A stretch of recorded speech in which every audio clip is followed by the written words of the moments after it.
şad günüm.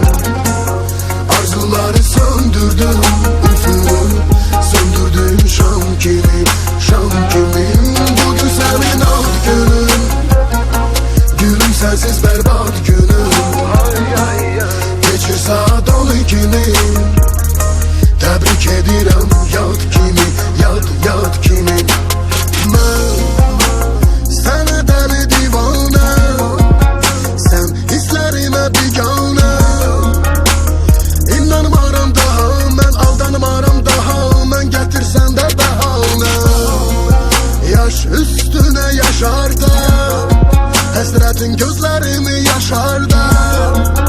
Mən yollarında avara, bu ürəyi yalnız sənə etmişdim həvalə. Bir sonu var bu əhvalatın, səni sərf etdiyim hər saatı, sənlə keçən geçmiş həyatı. Ad gününə hədiyəm olsun bugün sənin ad günün, bugün sənin şad günün. Arzuları söndürdüm, üfürüm, söndürdüm şam kimi, şam kimi. Bugün sənin ad günün, gülüm sensiz berbat günüm. Geçir saat 12'ni, təbrik edirəm yad kimi, yad kimi.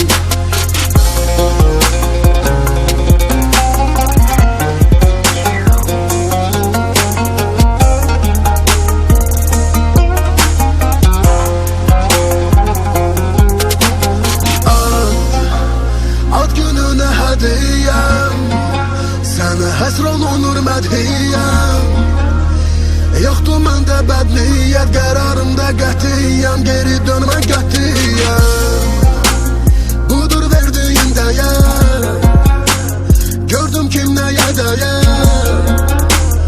Ürək sənsiz göynəyər, mənsiz görsə nə deyər səni mənlə görənlər. Bir sonu var bu əhvalatın, səni sərf etdiyim hər saatı, sənlə keçən geçmiş həyatı. Ad gününə hədiyəm olsun bugün sənin ad günün, bugün sənin şad günün. Arzuları söndürdüm, üfürüm, söndürdüm şam kimi, şam kimi. Bugün sənin ad günün, gülüm sensiz berbat günüm. Geçir saat 12'ni, təbrik edirəm yad kimi, yad kimi.